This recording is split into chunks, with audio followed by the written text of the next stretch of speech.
Hello there everyone, welcome to this Patreon guide to Boba Yellow. So I'm carrying off directly from where you will have seen on the YouTube video going over this deck list. So I'm not going to talk about the deck list itself, I am going to talk about this card by card though, and there's actually a lot to talk about. So I'm just letting this run, and however long this is how long it needs to be. If I say something very stupid, very obviously wrong, and you probably know what I mean, I'm sorry. I'm recording this as soon as I get back, so my brain might not be on 100%, but it should be. It should be fine. So, why are we playing a 30 HP base? We're playing a 30 HP base because you really need the extra 5 HP into these aggro decks. They find it very easy to get you to 24, 25, 26, but 30 is actually just a little bit out of reach for them. Most of the time you are out racing them. Jeddah City is obviously good, but like, you know, good in the sense that it does something. The fact it takes an action to do something isn't ideal, so you're hardly countering surprise strikes. And it's nice as a control tool to let you like swing into stuff, but this is an aggro deck, so I don't think it fits like super well. Let's talk about the Boba leader. You guys all know what this does, but in case you don't, when on its leader side, when an enemy unit leaves play, you exhaust the leader and you untap a resource. And then on its deploy side, when it completes an attack, if a unit's left play this phase, ready up to 2 resources. So what you need to understand is on the flip turn, you actually have 8 resources. You do not have 5, you have 8. For some reason, you go ramp 3 for that one turn. And then every turn after that, you kind of go ramp 2. It's not exactly like that, but it's functionally like that, especially in a deck that's low to the ground as this. Essentially, everything besides Fire Spray is like hyper life, right? And you have to be very careful how you structure that, but anyway, we'll get on to that in a bit. The main thing you want to know, and the main thing you want to understand, is 8 resources is your magic number on your flip turn. You want to do everything you can to make that flip turn as unbelievably swingy as possible, to the point that your opponent can't really come back from it. So that is the leader and sort of why it's good. Also, I should say, it is a 5-4-7. You know, this should have deployed on 6. For you know, there is no reason this deploys on 5. It is completely pushed. It is unnecessary.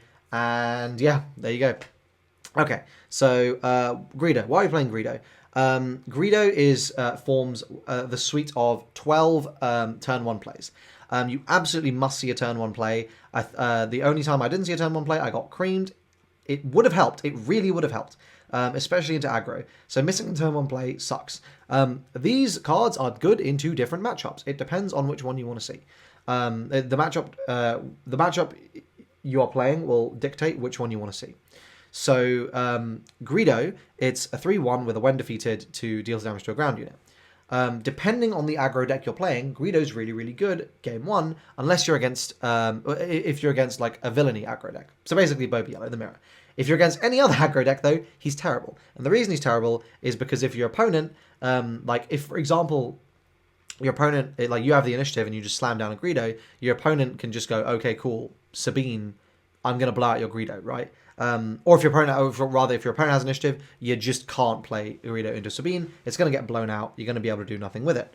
Obviously, if you have the initiative, it's fine because you can just trade the Greedo. So, you know, a lot of this is also initiative dependent, which you will know before you draw your hand. But yeah, Greedo's never like that bad. But definitely be aware that like this card can get blown out by things like Sabine. Crafty Smuggler is insane into aggro and insane into the mirror. Like, the fact you get this dude shielded, he's going to trade into Probe Droid, he's going to trade into 3/3s with a Shoot First, or a Snapshot Reflexes if that's what you play. He's so good. Also, he just hangs around, he's so sticky with the shield, so when you're buffing power with Cunning later in the game, you can just safely throw it onto a Smuggler, and they're just going to go, oh, I'm cooked. Yeah, insanely powerful card. Viper Probe Droid lets you look at your opponent's hand. Do not sleep on hand knowledge. It is incredibly potent. Knowing what to play around is like the best. And it's a 3 attack unit, which means it trades really favorably into stuff when you're playing against aggro, and it's 3 attacks, so you get to smash face with it. Finally, we got Cartel Spacer. This is absolutely your worst one. You play it because you kind of have to, and you have to be able to go to space. Like, sometimes you do play this on your 4 resource turn into like a Sabine deploy. Very rarely happens. Realistically, you just need something like low to the ground. This comes up like often enough. It hits for 2 if it's swung into, so it will trade with stuff. Really, you do just want to shoot first it. Like, so ideally, if you have initiative, you play Cartel Spacer into aggro. they play like an A-wing, you claim, you shoot first, kill the A-wing, untap the resource, play out the 3-drop as normal, right? Like, that's really good. So anyway, yeah, the matchups in which you want these things vary, but basically, like, into aggro, it's these two, into control, it'll be like Greedo and Probe Droid because they're 3 attack, and into mid-range, it's kind of any of them are all pretty good. Okay. I guess space is probably the worst. Into yellow in particular, like you really need to deal with a Falcon if that comes out. But anyway, all right. Back on topic. So that's your turn 1 plays. Your turn 2 plays. Here we got the 3 drops. We've got Swoop Racer, Boba Fett, and Bodhi. So and we also got 7th Fleet Defender. So into a hero aggro deck, they're cooked. Their space is done. You are going to be able to trade super favorably. And then you got a 3 attack beta in space that's really annoying for them to deal with. This is your best turn 2 play into aggro. Either this or Boba Fett. They're both ridiculous. Boba Fett unit, this card is so stupid. It's a 3/5 for 3 for some reason. Someone explain to me why it's a 3/5 for 3. I'm waiting. Then also, it's actually a 6/5 if you're attacking an exhausted unit, and actually, if you shoot first, it's a 7/5. So, like, the fact you can just, like, in the mirror match, one of the most insanely powerful lines of play you can do is if you've gone wide, you can keep swinging with other units until your opponent finally is forced to just deploy a Boba leader, at which point you go, no good to me dead on the Boba leader. They have nothing. Then you shoot first with your Boba Fett unit into the Boba Fett leader. You nuke their Boba Fett leader. It's gone. You've only used 3 resources for that play, so you can deploy your own Boba Fett, swing into something just to make sure you're clearing a body, untap 2 resources. You're up to 4, and you can do something else. Obviously, if you're able to clear. If you're able to trade into something else before you shoot first the Boba Fett to get your 5th resource, then you can just like send out like a Bosk or a Cantina Bouncer or something. It's insanely powerful lines of play. That's something you can do. But anyway, the point is Boba Fett and 7th Fleet Defender in most matchups, they're what you want to see on that turn 2. Now into control, what you really want to see is Swoop Racer, or really want to see is Bodhi Rook. Bodhi Rook into anything that isn't aggro is absolutely fucking broken. It's actually difficult to, like, most of the time with this deck, you will find yourself having initiative going into that turn, right? And even if you don't have initiative, a lot of the time your opponent will just see that, like, you're about to trade into them with something, so they'll just, like, try and sink the damage to, like, get the value. And then you slam down a Bodhi Rook, and you look at their hand, you get the hand knowledge, and you remove, like, their key piece. The amount of times I have just looked at their hand and gone, oh, wow, that's a nice resupply. It's the only thing you can do this turn. Sure would be a shame if I discarded that. Or I've seen an incredibly essential, like, removal tool, right? Like, I see a Power of the Dark Side. I see a Vanquish. I see a Vigilance. I see, like, any of these, like, insanely important removal tools. And I just go, nah, get out of there, right? Bodhi is just insane. It's just him. The Bodhi is just him. This card is absolutely cracked, and yeah, this is your mirror match winner. Genuinely, it's coming to the point that I don't think it's the point where you hard mull for Bodhi, but it is so favored when you see Bodhi versus when you don't. Mitigated only by if you see Bodhi and your opponent does not have a good card in their hand, right? So but if your opponent doesn't have the good card in their hand, then you know that's good game knowledge, and they have to draw it from that point on. Now, obviously, you'd rather hit it, but it's also useful knowing that they don't have it, right? Anyway, Bodhi is absolutely insane into those control decks because you're just sniping the essential answers. So yeah, you want these in for aggro and these in for control. And then mid-range, I would say Bodhi and Boba are probably the best ones, because that's just generally the best cards. Okay, 4 drops, triple Gamorrean Guard, and Jabba the Hutt. Jabba is here for aggro matchups because he's a 2/8. He's not going anywhere. They're not going to be able to deal with him. You can load him up with... one of the most powerful plays you can do with a Jabba, when you know your opponent isn't going to waylay it in the mirror, is, like, buff him up by 4 attack. At that point, like... Well, not in the mirror necessarily, but, like, when you buff him up by 4 attack, he's just a 6/8. He's just so big. Like, he's really huge, and almost nothing can really interact with that. Like, 8 HP is so much. Obviously, there is hard removal. If you're playing against a deck with hard removal, maybe wait until they've used their resources before you start buffing cards. Top tip. We'll talk about that more in a little bit. But yeah, like this card is just super sticky. And you're like into aggro. It's a huge body. You can just keep using to trade. It's not going to die. It's giving you insane value. It might find a shoot first. It happens sometimes. It might find a waylay. It happens sometimes. It whiffs most of the time, but it's a nice option to have. Yeah, card is just very good. And Gamorrean Guard, man, this card's insane. It's just a 4/4 Sentinel. It's just so good. Like a lot of the time, your opponent is like, especially in this, it's such an aggro and like mid-range heavy format in the UK, and just slamming down a Gamma Guard on curve is just so annoying to deal with. They have to like double trade into it, or they have to like do something slightly unoptimal. He trades with Bosk. He doesn't trade with Bosk, sorry. He trades with Syndicate Lackeys, which does come up. He's like not the best like target to bounce. Like he's okay. But I will say you need to be really careful when you use him and in what matchups you use him, because he is 4 HP, which means power, which means that Cunning can bounce him. And the way you can get so blown out if you play a Gamorrean Guard at the wrong time is absolutely crazy. And again, I'm going to talk about that more when I talk about like how to really navigate this deck. I think it's all about the flip turn, and I'll talk about the flip turn in a little bit. But yeah, Gamorrean Guard is an amazing card. You're always happy to see it on curve. But don't be worried about resourcing it either. Like, you got lots you can do on that turn. Okay, 5 drops. Here we are cooking. We got Cantina Bouncers, Bosks, and Syndicate Lackeys. So Cantina Bounce is just crazy. Just bounce anything, dude. Like, it's a 3/5, so it's quite sticky to begin with. 3 attack is really nice. 5 HP is really annoying. It's very hard to remove.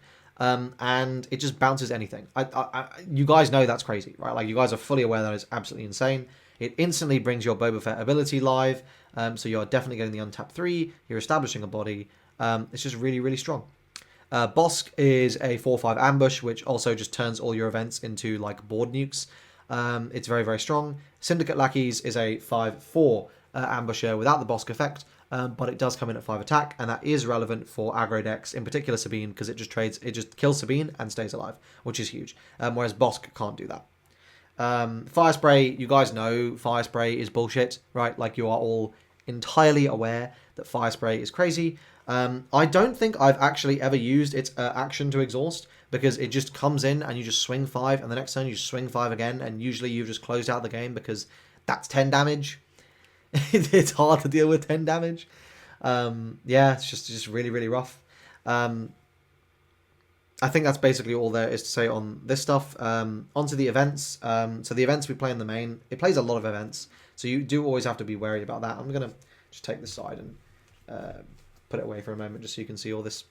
And I'll put these here so that you can slightly see them better. So triple shoot first.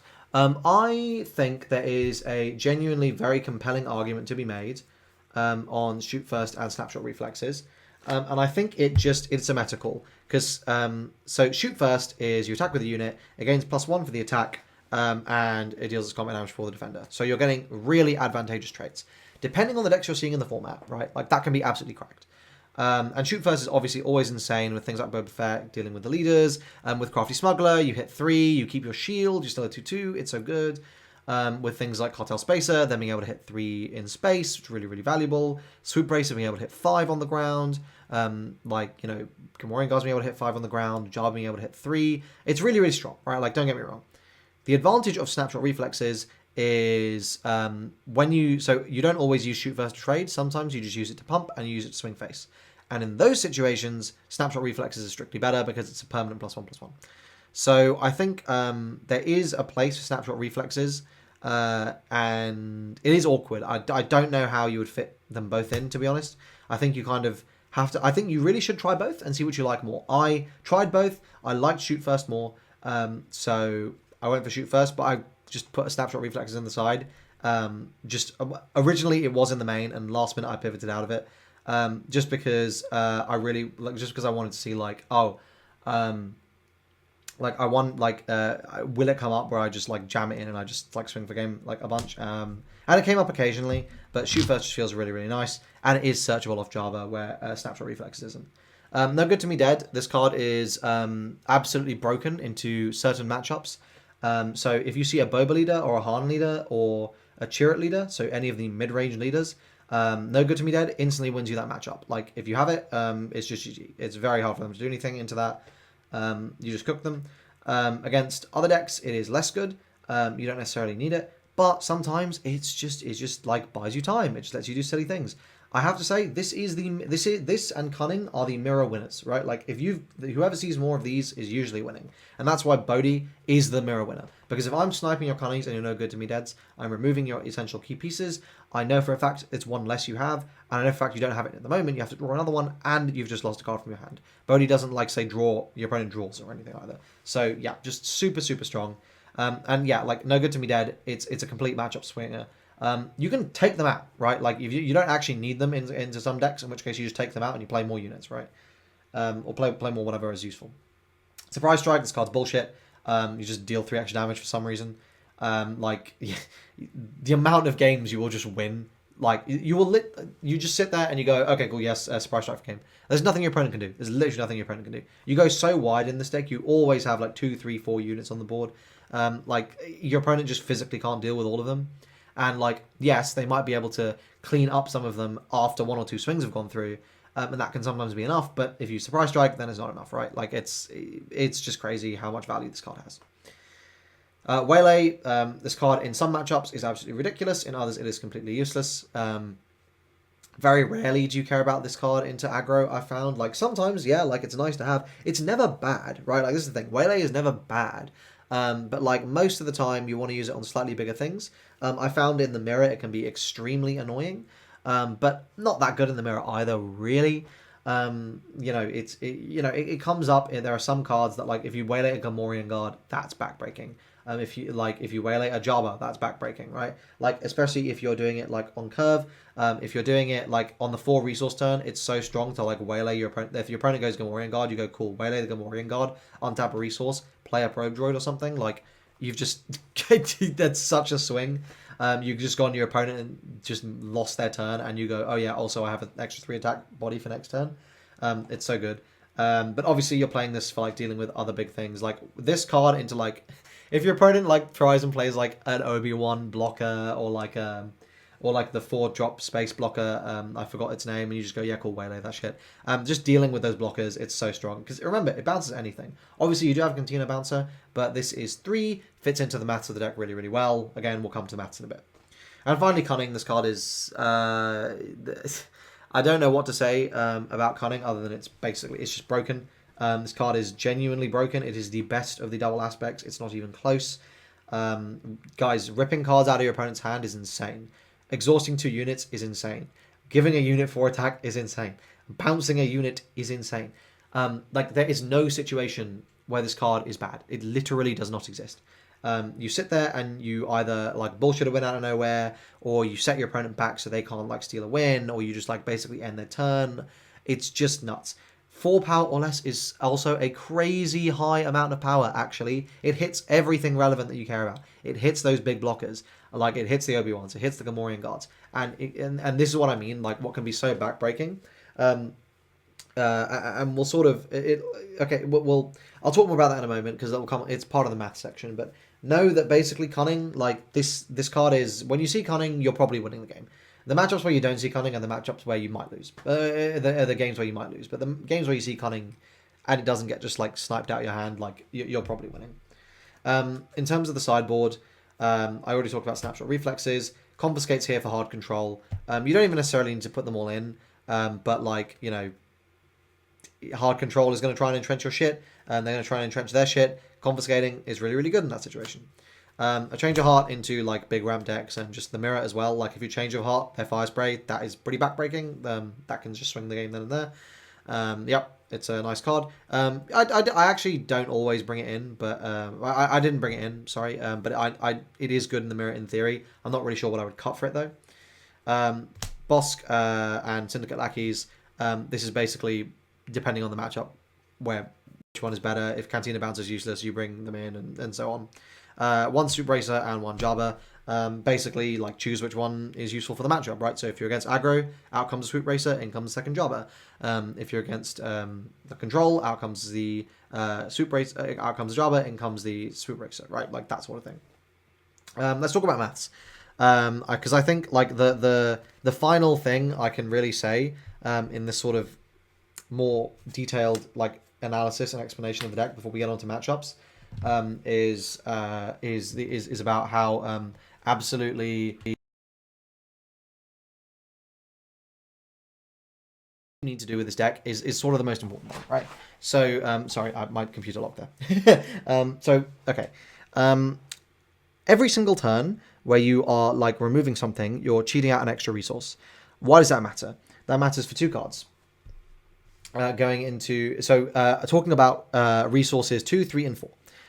These 6 cards here are extremely relevant, and that's because they're 1-drops. So what that means is if you remove something and you've played... So what happens either is you play shoot first to kill something, and then you get the resource back so you can play out whatever it is you're planning on playing on curve anyway, or you kill something having already played out something, and then you get to slam a Greedo.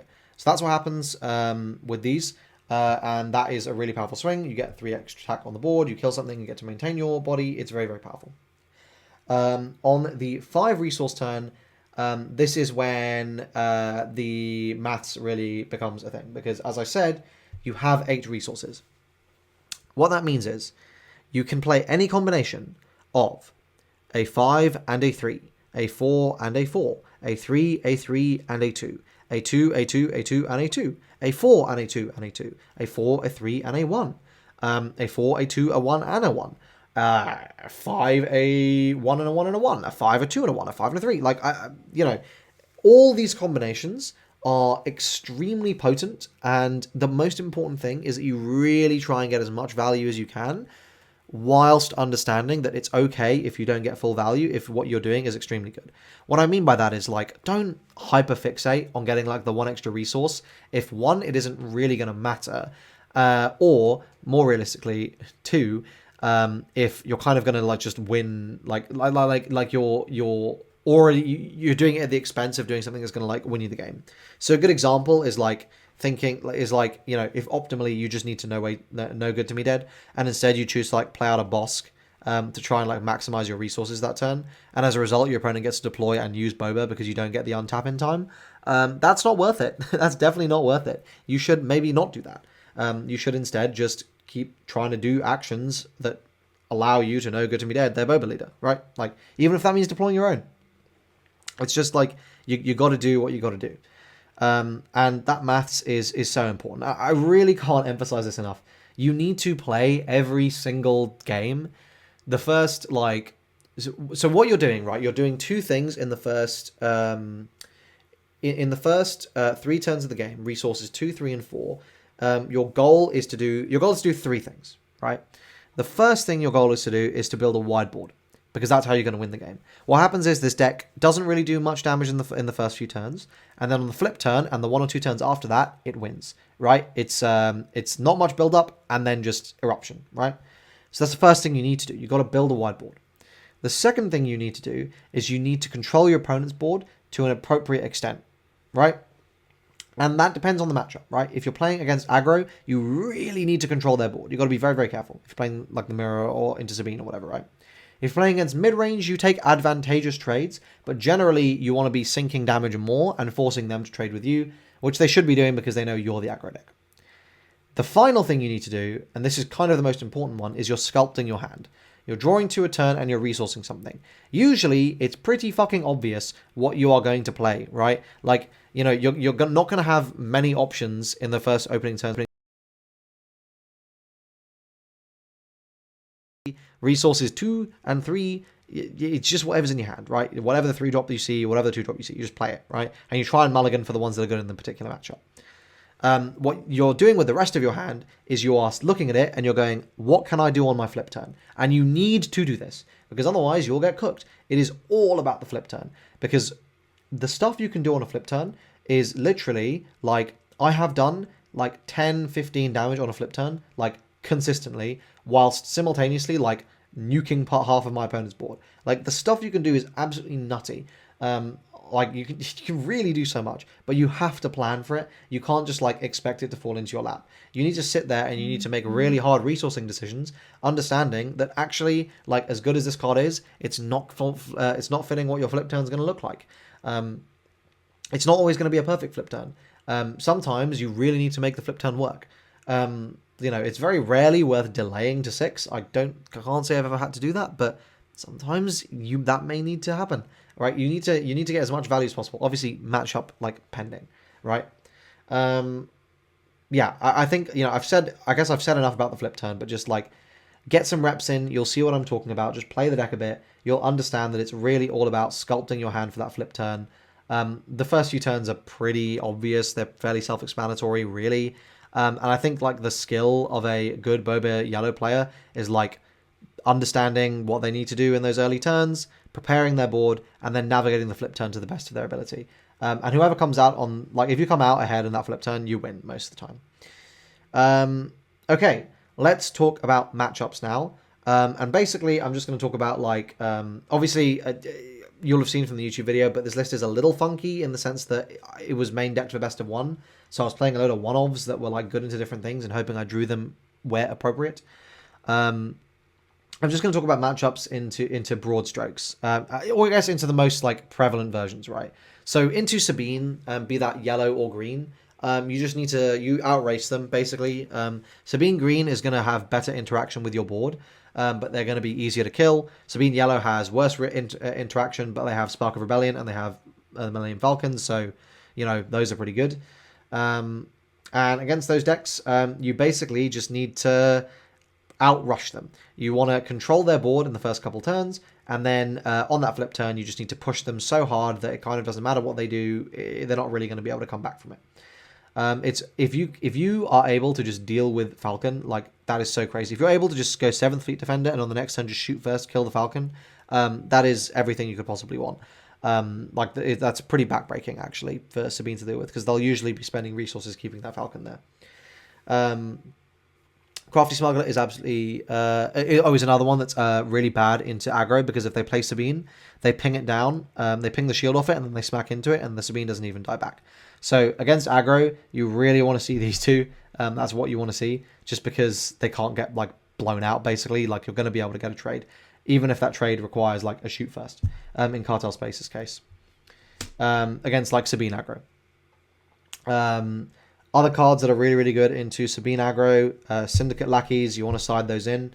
Your Pumps, your Surprise Strikes, your Shoot Firsts, your Cunnings, those are what's going to swing the matchup for sure. No Good to Me Dead is okay. You just, like, genuinely, I actually quite like it, because your opponent goes deploy, and you go, cool, no good to me dead, your leader's doing nothing for the next 2 turns, and also you're not pinging me. And then, if you have, like, a Boba Fett, like, unit, you also just get to kill it for free. Very funny. You are happy going a little slow, just because once you've controlled their board like a little bit, like you then just like go push so much damage, you have like 8 resource turn, like as an aggro deck, and just shitting out loads of stuff, and you just swing the game from there. Into mid range, you just need No Good to Me Dead. This card is incredibly key, and you want to see Crafty Smuggler most of the time. Crafty Smuggler Greedo, really nice. Viper Pro is also good. But really, against every mid-range deck, if you just No Good to Me Dead on their leader deploy, like they're kind of just cooked. It's really hard for them to do anything. That's pretty game swinging. So obviously, the counter for that is if they start Spark of Rebellioning you or Bodhi Rooking you. Into the mirror, guys, you need Bodhi. You really need Bodhi. I cannot emphasize this enough. It is such a swing. You gotta have it. You just gotta have it. But yeah, No Good to Me Dead. You need this card in the matchups where you need it. You absolutely need it. And then into control, honestly, you just go as low to the ground as possible. Greedos and Viper Probes are amazing because they're 3 attack. Bodhi is essential because you just start ripping their removal out of their hand. 7th Fleet Defender is 3 attack, so you're prioritizing attack. All of your 3 drops are really great, honestly, into control. Gamorrean Guard is kind of whatever. You'd rather just play out a couple small things, but you start getting very skinny on the hand, so your flip turn might not be great unless you got a couple big things. Cantina Bounce is nice later on against control if they start trying to play out really big things and stabilize, but otherwise your Bosks are amazing and your Syndicate Lackeys are amazing. And Fire Spray is your game ender against control and also against mid-range. Against aggro, I'm resourcing them like with zero thought. Like, I don't care. And yeah, as I said with the sideboard, you're bringing Jabba's in for aggro, cutting the Swoop Racer, and vice versa. Syndicate Lackeys in against Sabine, exactly, basically. And then and also against Palp, because you get to deal with the Royal Guard, which is very annoying to deal with without Syndicate Lackey. And then Bosk, where in all the other matchups. Change of Heart, it's decent for the mirror. It's nice to control if they play big things out. Yep, just decent. And then Confiscate for those hard control matchups. But yeah, overall, this deck is gas. Runs like butter. When you lose, it's probably a player skill diff. Take it from me. When I lose, I've probably made misplays. That's probably where I've lost. It runs really well. Obviously, the mirror is ass, but it is what it is. Very rarely our card game mirror is any good. But yeah, super happy with my performance in this deck over the weekend. You should give it a go yourself. If you've got any store showdowns coming up, just use this list, grind some games, you'll see success. I'm pretty confident. Thanks so much for watching this video on Patreon. I really do appreciate it. If you found this video useful, please do like the video, subscribe to the channel for more content just like this. And of course, thank you for subscribing to the Patreon. More Star Wars Unlimited content coming soon. TM Set 2 is right around the corner, just over a month away. And I'm really, really excited for it. About 5 weeks now, I think. So yeah, stick around and I hope to see you guys in the next video. But thanks again for your support and I will see you soon. Goodbye.